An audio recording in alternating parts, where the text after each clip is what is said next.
주님과 함께 길을 가고 주님과 함께 걷는 것, 동행하는 것은 우리의 가장 큰 은혜요 복일 것입니다. 시간 하나님 앞에 기도하겠습니다. 하나님 감사합니다. 날마다 주님과 함께 걷고 동행하는 하루하루가 되게 하옵소서. 하나님의 말씀을 청종할 때마다, 하나님의 말씀을 묵상할 때마다 하나님께서 말씀하여 주시고 깨닫게 하시고 진리의 밝은 빛을 비춰주시사 하나님의 계시의 말씀을 바로 깨닫고 바로 적용할 수 있도록 도와주시옵소서. 우수한 영감을 주시고 하나님의 말씀에 아버지 하나님 깨달음을 주시고 이 말씀에 순종하며 살게 하옵소서. 예수님의 이름으로 기도합나이다. 아멘. 찬송입니다. 주와 같이 길 가는 것 부르시겠습니다. 주와 같이 길 가는 것 즐거운 일 아닌가. 우리 주님 걸어가신 발자취를 밟겠네. 한 걸음 한 걸음 주 예수와 함께 날마다 날마다 우리는 걷겠네. 어린아이 같은 우리 미련하고 약하나 주의 손에 이끌리어 생명길로 가겠네. 한 걸음 한 걸음 주 예수와 함께 날마다 날마다 우리는 걷겠네. 꽃이 피는 들판이나 험한 골짜기라도 주가 인도하는 대로 주와 같이 가겠네. 한 걸음 한 걸음 주 예수와 함께 날마다 날마다 우리는 걷겠네. 옛날 선지 에녹같이 우리들도 천국에 들려 올라갈 때까지 주와 같이 걷겠네. 한 걸음 한 걸음 주 예수와 함께 날마다 날마다 우리는 걷겠네. 아멘. 하나님의 말씀은 사사기서입니다. 사사기서 20장 8절부터 28절 말씀입니다. 어제 말씀에서 제가 이렇게 10절, 11절까지 이렇게 했는데 원래 이 본문이 매리성경에 정한 부분은 오늘 8절부터 28절입니다. 제가 오늘 12절부터 쭉 읽도록 하겠습니다. 이스라엘 지파들이 베냐민 온 지파의 사람들을 보내어 두루 다니며 이르기를 너희 중에서 생긴 이 악행이 어찌 됨이냐. 그런즉 이제 기브아 사람들 곧 그 불량배들을 우리에게 넘겨주어서 우리가 그들을 죽여 이스라엘 중에서 악을 제거하여 버리게 하라. 하나 베냐민 자손이 그들의 형제 이스라엘 자손의 말을 듣지 아니하고 도리어 성읍들로부터 기브아에 모이고 나가서 이스라엘 자손과 싸우고자 하니라. 그때에 그 성읍들로부터 나온 베냐민 자손의 수는 칼을 빼는 자가 모두 26,000명이요. 그 외에 기브아 주민 중 택한 자가 700명인데 이 모든 백성 중에서 택한 700명은 다 왼손잡이라 물매로 돌을 던지면 조금도 틀림이 없는 자들이로다. 베냐민 자손 외에 이스라엘 사람으로서는 칼을 빼는 자의 수는 40만 명이니 다 전사라. 그리고 계속해서 있습니다. 이스라엘 자손이 일어나 베들로 올라가서 하나님께 여쭈어 이르되 우리 중에 누가 먼저 올라가서 베냐민 자손과 싸우리까 하니 여호와께서 말씀하시되 유다가 먼저 갈지니라 하시니라.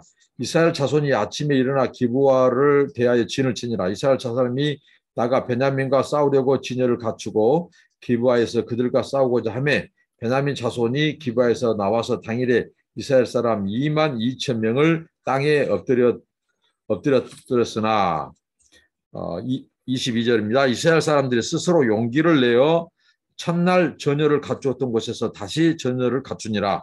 이스라엘 자손이 올라가 여호와 앞에서 저물도록 울며 여호와께 여쭈어 이르되 내가 다시 나아가서 내 형제 베냐민 자손과 싸우리까 하니 여호와께서 말씀하시되 올라가서 치라 하시니라. 그 이튿날에 이스라엘 자손이 베냐민 자손을 치러 나아가매 베냐민도 그 이튿날에 기브아에서 그들을 치러 나와서 다시 이스라엘 자손 18,000명을 땅에 엎드렸으니 다 칼을 빼는 자였더라. 여기까지 하고 나머지 26절부터 28절을 살펴보도록 하겠습니다. 자, 이스라엘 이 지파, 12지파 중에서 11지파가 네이 사람이 보낸 그 첩의 시신 12토막, 그러니까 11지파, 이제 12지파에게 그것이 다 전달되었고 그 사태의 심각성, 아주 끔찍한 이 비극적인 사건입니다. 아마 이스라엘 이 사사기서에서 가장 비극적인 장면이 바로 이 부분이 아닌가 싶을 정도로 아주 여기에 당시 시대를 반영하는 시대상과 메시지가 있습니다. 네이 사람이 자기 아내 이 첩의 시신을 각 지파에 보냈을 때 그 사람들은 네이 사람을 소환하죠. 네이 사람에게 사실을 말해라 했을 때 그는 자기가 당한 사실을 얘기했는데 자신이 불리한 얘기, 자신이 숨긴 어떻게 보면 자신의 그 도덕성, 네이 사람의 이 도덕성이 바로 기브아 사람들 못지않게 어떻게 보면 하나님 앞에는 악한 것입니다. 그런데 그 모든 것을 숨기고 자신이 불리한 것은 감추고 또 기브아 사람들의 죄악만 어떻게 보면 부각시킨 거죠. 그래서 이 11지파가 사람들이 이걸 듣고 아주 흥분하고 아주 격동하게 됩니다. 그래서 이제 전쟁을 불사하겠다. 그래서 전쟁 채비를 하는 것입니다. 그러면서 이 베냐민 지파에 어떻게 보면 선전포고를 하죠. 선전포고. 그러면서 이렇게 하는 겁니다. 너희 베냐민 자손들이 어떤 악행을 한 줄 아냐? 너희 그곳에 이 비류들, 바로 이 행악자들, 거기는 그 비류라고 하는 뜻에는 뭐가 있습니까? 이 벨리알의 아들들이라고 하는 그 뜻이 있고 거기에는 이 살인자, 간음자, 어떻게 보면 이 아주 흉악자들, 강도, 아주 이 악한 자들을 그럴 때 그 말을 썼다는 거죠. 이 비류들 여기에 가담한 어떻게 보면 네이 사람의 첩을 윤관하고 그를 죽게 만든 일에 가담한 그 비류들을 다 내놓아라는 것입니다. 그래서 그들만 처치하고 그들만 제거하고 우리 이스라엘 전 지파에서 바로 악을 제하게 하겠다. 어떻게 보면 이 본을 보여주겠다. 그 사람들만 제거하면 이 문제는 이제 해결된다. 이렇게 하는 거죠. 그런데 의외의 반응이 나왔습니다. 바로 베냐민 자손들이 베냐민 지파가 그 말을 듣지 않은 겁니다. 그리고 자기들이 이 전열을 가다듬고 전쟁을 불사하겠다. 이렇게 강하게 나온 것입니다. 그러니까 이 베냐민 지파는 그 자기들의 비류, 그 기브아 사람들이 자기 성읍에 속한 기브아 사람들이 바로 나그네 네이 사람의 첩을 그렇게 아주 강제 윤관해서 죽인 아주 이 비참하고 처참한 이 도덕적 이 부패, 이 타락의 이 모습을 자기들이 인정하거나 뉘우치거나 좋다고 우리가 그 부분에 대해서 우리 11지파 우리 형제들에게 우리 동족들에게 우리가 사과하고 사죄하고 특히 그 네이 사람의 첩이 이 첩은 바로 유다 베들레헴 사람이죠. 그러니까 유다 지파에게 특히 죄송하다고 이렇게 해야 될 판에 그들이 오히려 더 큰 소리 치고 그 말은 무엇입니까? 이 잘못에 대해서 자기들은 정당하다. 인정하는 꼴이 되는 것입니다. 그러니까 공동체의 악을 제거하지 않으면 그 공동체가 결국은 오늘 전쟁하겠다는 말은 그 공동체가 이 죄를 정당화하는 거죠. 죄를 죄로 여기지 않고 자기들이 정당하다는 것입니다. 분명히 이것은 악한 것입니다. 나그네를 선대하지 않고 더군다나 보호해줘야 될 나그네의 첩을 윤관에서 죽인다는 사건은 끔찍한 사건입니다. 이스라엘의 백성, 하나님의 언약 백성으로서는 해서는 안 될 그 아주 참혹한 죄죠. 그런데 이것을 베냐민 지파가 인정하지 않는다는 말은 이 자기들이 이 죄를 죄로 여기지 않고 정당하다고 생각하는 거예요. 그래서 하나님이 심판하시는 것입니다. 여러분 공동체에 분명히 11지파가 이 베냐민 지파에게 말한 것은 정당합니다. 왜 정당하냐면 이것은 굉장히 큰 죄악이거든요. 그래서 그 기브아 사람들, 이 윤관에 가담했던 사람들을 다 내놔라. 그러면 그 사람들만 죽이겠다. 그리고 공동체, 이스라엘 전 지파가 이것이 경종이 되게 하고 그래서 우리 공동체의 악을 제거하도록 하겠다. 이게 어떻게 보면 성경적이에요. 그런대로 베냐민 자손은 자기 자존심을 내세웠는지 아니면 그만큼 베냐민 지파도 타락했다는 증거입니다. 그러니까 우리가 이 앞에 미가 집안의 사건을 통해서 보고 또 단지파의 사건을 놓고 보았듯이 사사시대의 타락이라고 하는 것은 이 하나님을 떠난 그리고 우상을 숭배한 이 종교적인 부패와 타락 그리고 사회적인 이 난폭함, 사회적인 매정함 그리고 도덕적인 타락은 비단 단지파뿐만 아니라 오늘 이 베냐민 지파도 똑같다는 것이죠. 죄를 공동체가 죄로 여기지 않습니다. 그만큼 그 시대에 그 사람들이 죄가 팽배해졌다는 것입니다. 이 악행이 공동체에 있었지만 그게 비일비재하단 말이죠.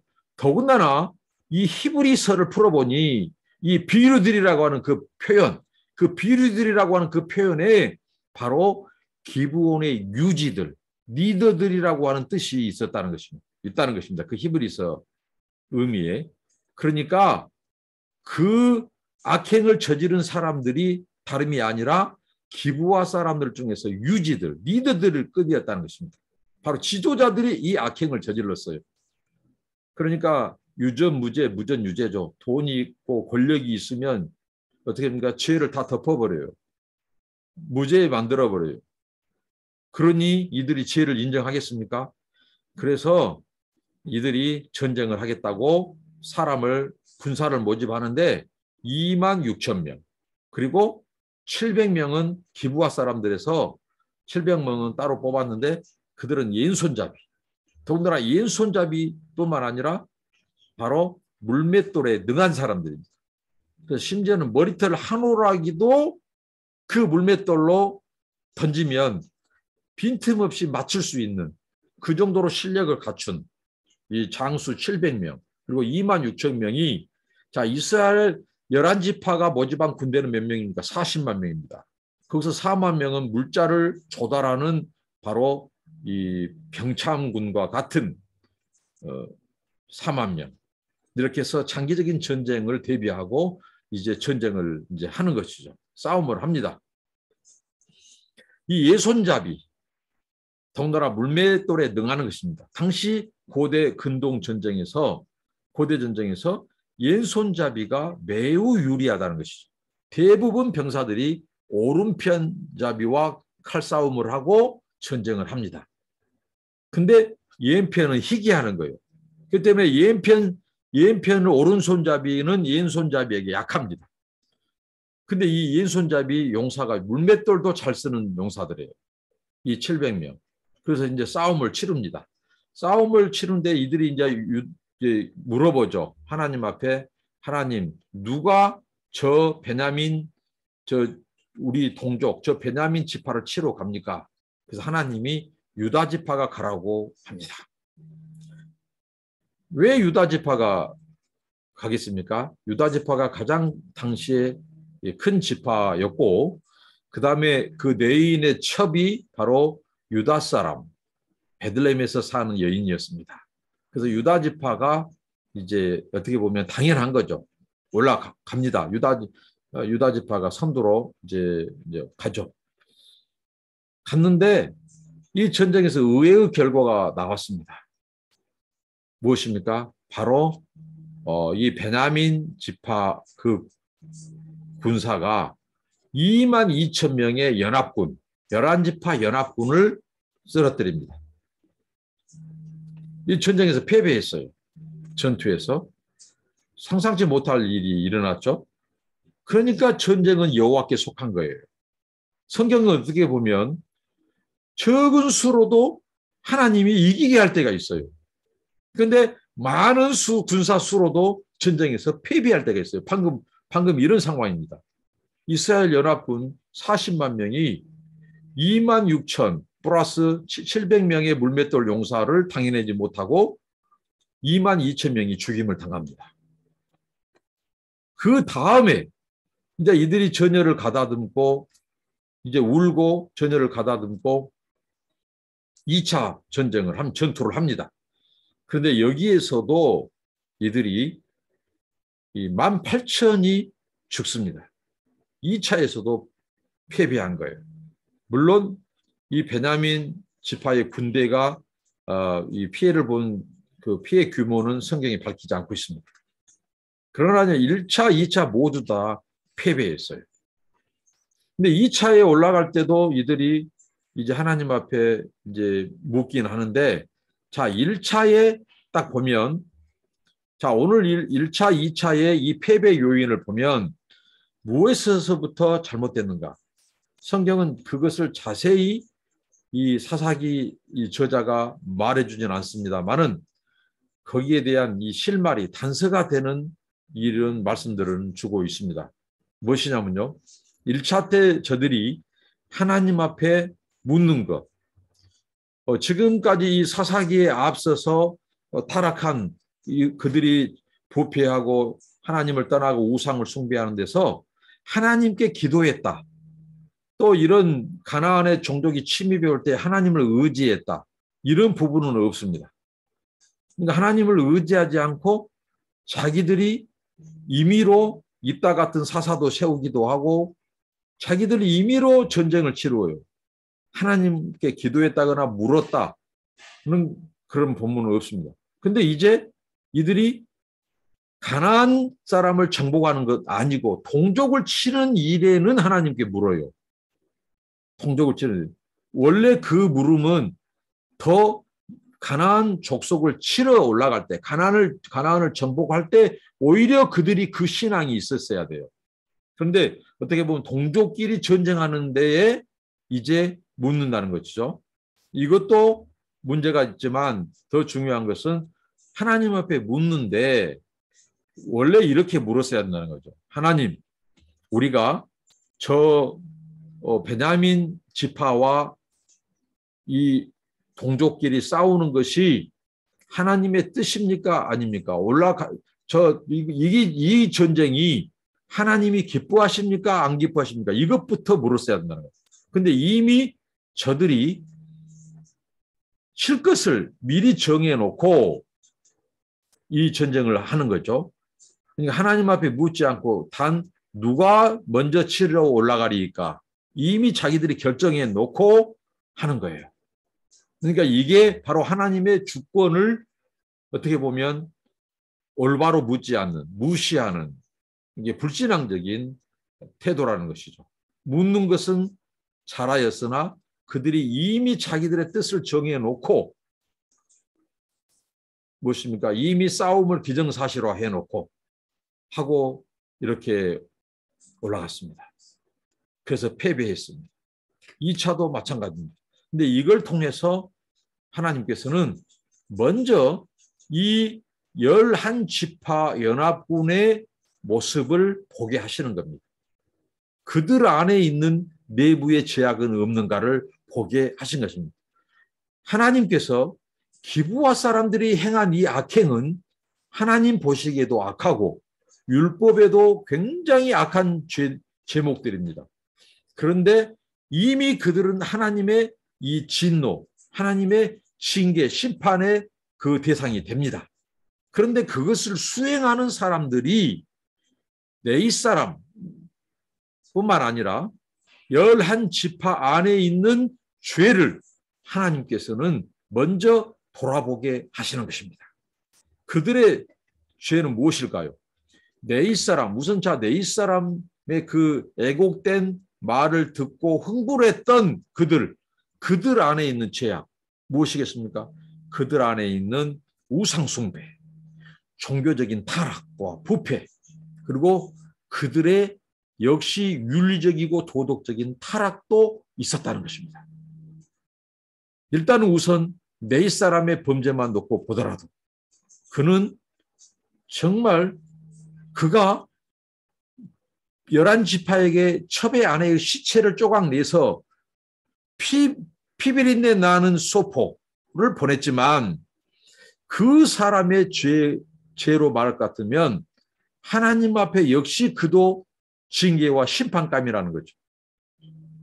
네 사람이 하나님의 제사장 직무를 해야 될 네 사람이 첩을 두는 그 악한 죄, 그리고 그 첩이 음행을 저질렀을 때 그를 율법을 어기고 데리러 갔던 일, 제사장의 직무, 날마다 성전에서 불을 밝히고 조석으로 또 향을 피우는 그런 또 소제를 드리는 일, 이런 것들을 팽개치고 갔던 것, 그리고 속였던 것, 먹는 것, 즐기는 것을 탐했던 것, 그리고 자기 첩이 죽도록 이 난폭한 불량자들에게 첩을 인강방패로 내줬던 것, 자기는 퍼질러지게 잠을 잤던 것, 이런 모든 것이 그 기브아 사람 못지않게 네 사람의 악행. 근데 이런 부분이 다른 지파들에 없었냐? 아니라는 거죠. 사사기 저자가 우리에게 가르쳐 준 것은 이스라엘의 총체적인 종교적인 부패, 총체적인 도덕적인 타락을 얘기하는 것입니다. 그러니까 그들 안에 있는 우상숭배, 그들 안에 있는 이런 그 아주 매정함, 그리고 도덕적인 타락, 우상숭배, 종교적인 부패, 타락, 이러한 부분도 있었다는 것이고, 오늘 이 전투와 싸움에 관련해서 1, 2차를 돌아볼 때 이들은 하나님을 의지하지 않고 자기 연합군의 군대의 군사력을 의지했다는 사실입니다. 그러니까 40만 명의 이 군대 2만 6천은 우습게 본 거죠. 그러니까 하나님을 의지하기보다도 그 11지파 연합군의 군사력, 여러분 하나님께서는 사람의 수를 의지하는 것, 또 자기의 주변의 백그라운드를 의지하는 것, 돈을 의지하는 것, 자신의 경험과 명철을 의지하는 것, 주변 사람들을 의지하는 것, 그것은 하나님께서 예레미야서도 말씀했죠. 이 권력으로 또 사람으로 방패를 삼거나 그것을 의지하는 자는 하나님께서 합당치 않게 여길 뿐만 아니라 하나님이 대적자가 되어버려요. 이게 성경의 교훈입니다. 방백들을 의지하지 말라고 했어요. 도움이 없는 인생들을 의지하지 말라고 했어요. 하나님을 의지하라고 했어요. 근데 11지파 이 사람들은 자기들의 군대 수를 의지하고 이 전쟁을 치르려고 하는 거예요. 그리고 하나님께 묻지 않고 자기들이 이미 베냐민 지파와 싸우기로 결정해 놓고 하나님 앞에 마치 통보하듯 물어보는 거죠. 이미 처음부터 물었어야 돼. 이 싸움을 해야 됩니까? 말아야 됩니까? 이거 전쟁을 베냐민 사람들과 해야 됩니까? 말아야 합니까? 또 물어봤어야 돼요. 근데 이미 자기들끼리 정해놓고 하나님 앞에 통보하듯이, 그리고 누가 올라갑니까? 이렇게 나오는 거예요. 그래서 1차, 2차에 실패한 겁니다. 그러니까 우리 여기서 주는 교훈이 있어요. 반드시 무언가 실패하고 무언가 여기에 길이 막혔을 때는 하나님께서 응답을 했어요. 1차 때 물어보니까 누가 올라가리까? 그러니까 유다 지파가 먼저 올라가라. 하나님이 응답을 했단 말입니다. 응답을 했어요. 근데 공격했는데 실패했어요. 2차 때도 그들이 물었어요. 근데 2차 때도 공격해서 실패했어요. 그러면 하나님께서 이들의 이 죄 때문에 기정사실화하는 게 어떤 것이 기정사실입니까? 바로 베냐민 지파 기브아 사람들의 그 흉악한 범죄, 이 강제 융관하고 사람을 죽이는 이런 흉악한 범죄는 하나님께서 이미 징계, 신노의 그 대상으로 하나님께서는 지금 기다리고 있는 거예요. 근데 그것을 수행하는 그들 내부의 죄악도 하나님께서는 크게 다루신다는 것입니다. 그것을 보게 하시는 거예요. 그래서 그 어떻게 보면 정의를 세우는 개혁을 하게 되는 공동체의 악을 제거한다고 하는 사람들의 죄를 먼저 하나님이 다뤘다는 사실입니다. 그래서 11지파 그 사람들이 1, 2차의 실패, 그러니까 하나님이 허락하는 것은 곧 그들을 징계하기 위한 허락이었어요. 왜? 그렇게 할 때 하나님이 실패하도록 하는 거죠. 그래서 그들이 어떻게 했죠? 그 다음 이제 말씀을 살펴보도록 하겠습니다. 26절부터 28절. 이에 온 이스라엘 자손 모든 백성이 올라가 베델에 이르러 울며 거기서 여호와 앞에 앉아서 그날이 저물도록 금식하고 번제와 화목제를 여호와 앞에 드리고 이스라엘 자손이 여호와께 물으니라. 그때는 하나님의 언약궤가 거기 있고 아론의 손자인 엘르아살의 아들 비느하스가 그 앞에 모시고 섰더라. 이스라엘 자손들이 여쭈기를 우리가 다시 나아가 내 형제 베냐민 자손과 싸우리까 말리까 하니 여호와께서 이르시되 올라가라. 내일은 내가 그를 네 손에 넘겨주리라 하시는지라. 이렇게 말씀합니다. 하나님은 정확하신 분이에요. 자, 1, 2차에서 하나님이 어떻게 했죠?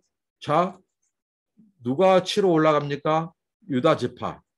그리고 두 번째 베냐민과 전쟁을 해야 됩니까? 그래, 가라. 이렇게 했죠. 근데 거기에서 단 한 번도 하나님이 이런 말씀을 하지 않으셨어요. 이스라엘 백성들이 가나안을 정복할 때마다 하나님이 어떻게 했죠?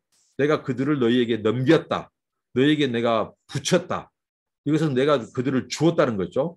그럴 때 하나님이 반드시 승리하게 하셨어요. 근데 1, 2차에서 올라가라, 유다 지파가 가라 이렇게까지 했는데 단 한 번도 하나님이 베냐민 지파를 너희에게 붙였다. 이 말씀을 하지 않았습니다. 근데 언제 하나님이 하셨습니까? 세 번째 전투. 근데 어떤 상황이 이 11지파, 이스라엘 연합 11지파의 일이 있었죠? 진정한 회개가 있었습니다.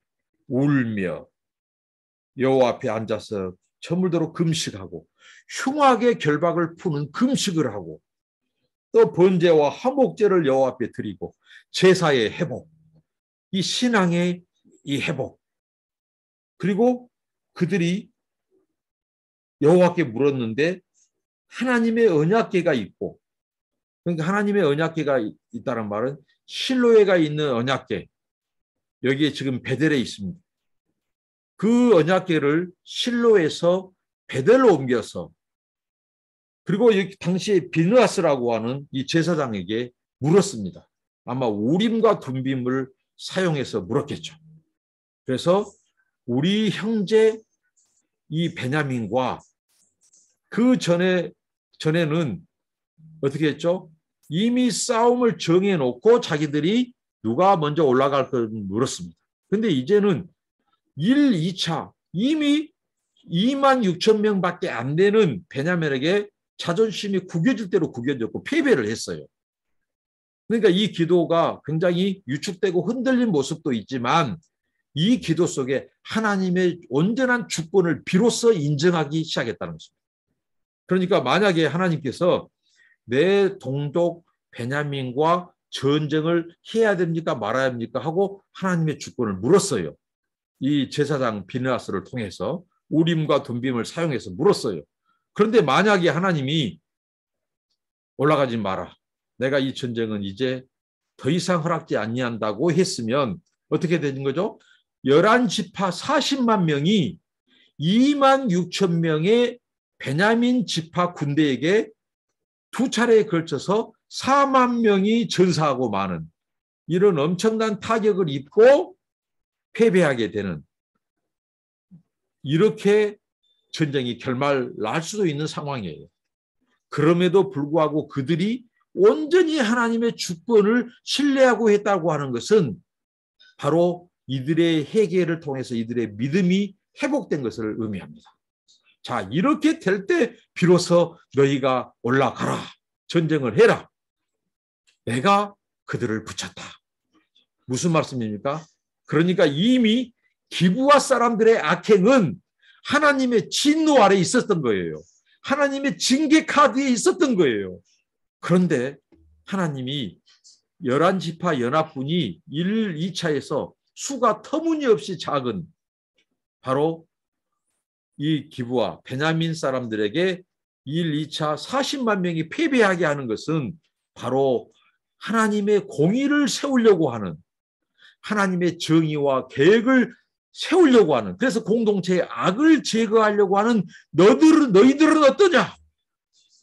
그러면서 너희들의 죄악을 하나님은 돌아보게 하고 그것을 회개하게 하고 하나님을 의지 않고 11지파의 연합군 그 군사력 그 다수의 원리를 의지하려고 하고 군사적인 수를 의지하려고 하고 자기들의 이 죄, 내 이사람의 그 죄도 얼마나 컸습니까? 그런 부분들 그 다음에 11지파 안에 있는 하나님을 떠난 당시 시대에 우상 숭배했던 죄악들 그래서 베델에서 이 베델은 성경에서 매우 상징적인 장소죠. 바로 이 베델은 굉장히 신앙을 갱신하는 장소요 상징적인 장소였습니다. 야곱이 돌아올 때 그들이 그곳에서 신앙을 다시 우상을 다 불태우고 땅에 묻어버린 바로 베델의 상수리 나무. 이 베델은 아주 신앙의 터닝 포인트였습니다. 이 베델에서 이들이 하나님 앞에 울며 금식하고 회개하고 번제와 화목제를 드리고 하나님 앞에서의 자기들의 11지파의 자기들의 모습과 죄를 하나님께 회개하고 울고 통곡하고 그리고 하나님 앞에 온전히 이제 물었던 거예요. 이 베냐민과 싸우는 것이 하나님의 뜻입니까? 아닙니까? 하나님의 뜻이 아니고 하나님께서 막으시면 우리가 2번의 패배를 했지만 자존심을 구기지만 우리가 전쟁하지 않겠다고 하는 하나님의 주권을 온전히 받아들이겠다는 거예요. 이게 진정한 신앙이라는 것입니다. 우리가 이미 무엇인가를 우리 인간의 목적, 예를 들면 자기들끼리 마음에 맞는 사람들끼리 아주 나쁜 의도 이런 것들을 정당화하면서 자기들이 어떻게 보면 이 죄를 짓는 행위를 했단 말이죠. 죄를 짓는 행위. 그런데 하나님의 뜻으로 정당하고 합리화하고 그것을 시행을 해요. 그게 하나님의 뜻이라고. 근데 오늘 이 11지파가 보여준 하나님 앞에서 행동은 그것은 필경 하나님이 막으시고 실패한다는 것을 보여줍니다. 그러니까 하나님 앞에 묻지 않고 하나님이 기뻐하냐 기뻐하지 않느냐 이거 하나님의 뜻이냐 아니냐 이게 죄입니까 아닌가를 분명히 묻지 않고 자기들의 이해 타산을 따라서 자기들의 목적을 가지고 일을 그르치면 행하면 하나님이 이거 기뻐하지 않는 것이라면 반드시 안 되게끔 되고 실패하게끔 된다는 거죠. 이걸 주는 교훈입니다. 심지어는 베냐민 소위 말하는 이스라엘 11지파처럼 그 사람들이 어떻게 보면 공동체의 악을 제거하기 위해서 이 불량배들을 어떻게 보면 죽이는, 제거하는 어떻게 보면 정당한 거예요. 그럼에도 불구하고 하나님이 그 악을 공동체 악을 제거하는 그들의 죄를 먼저 손대고 먼저 돌아보고 회개하게 하겠다는 거죠. 그런 후에 비로소 하나님께서 올라가라 내가 그 베냐민 지파를 너에게 붙였느니라 이렇게 하나님의 죄가 승인이 떨어졌던 것입니다. 자, 오늘 말씀을 통해서 우리가 얻을 교훈은 무엇입니까? 무엇이든지 하나님과의 신앙 그 관계가 먼저 정립되어야 된다는 것이죠.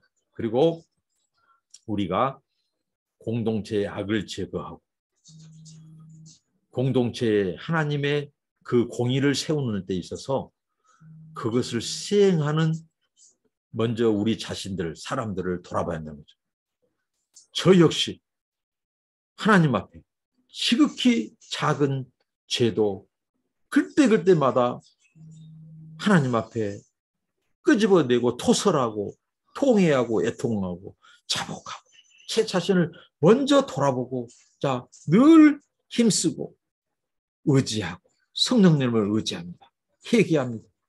작은 죄도 죄로 여기고. 그런데 오늘 우리 시대에 정말 큰 죄예요. 그런데 그것을 죄로 여기지 않는 풍토. 거기에는 하나님께서 기뻐하지 않고 하나님이 인정하지 않는 이 죄의 개입. 오늘 이 말씀에서 교훈하듯이 하나님께서는 먼저 공동체의 악을 제거하는데 그 악을 제거하고 하나님의 공의를 세우는 사람들의 먼저 그들을 돌아보게 하고 그들이 자기 자신들의 또 자기 공동체와 그 개인들의 그 이스라엘 11지파의 시대적인 종교적인 부패와 타락, 그다음에 개인적인 도덕적인 타락, 이런 것들을 철저히 하나님 앞에 다 회개하고 그리고 나서 돌아보게 하고 하나님이 비로소 그들에게 이 심판, 그 악에 대한 징계, 악에 대한 제거를 맡기셨다고 하는 사실입니다. 그러니까 오늘 먼저 우리의 신앙, 우리의 자신부터 돌아보고 살피고 우리가 하나님보다 먼저 사람들을 의지하려고 했던 것, 수의 논리로 하나님의 뜻보다는 수의 논리, 그것으로 정동했다는 것, 군사력, 돈, 사람들의 힘을 의지하려고 했던 것, 그리고 우상 숭배했던 것, 이런 또 탐심, 이런 것, 탐심은 우상 숭배입니다. 이런 것들을 하나님이 다 회개하고 끊고 내려놓을 때 비로소 그들을 통해서 하나님의 뜻을 이루고 하나님의 뜻이 공동체에 이루어지게 했다는 것입니다.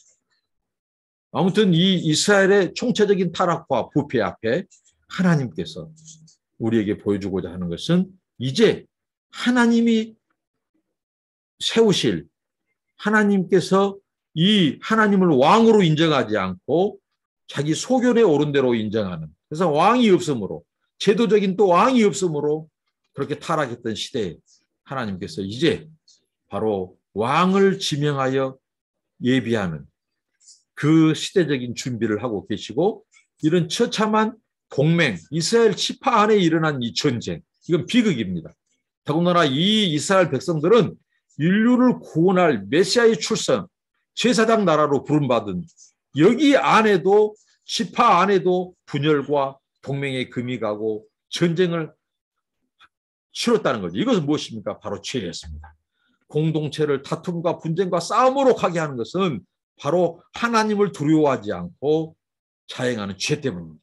이 공동체의 죄를 제거하지 않으면 하나님이 일하지 않고 뜻이 이루어지지 않습니다.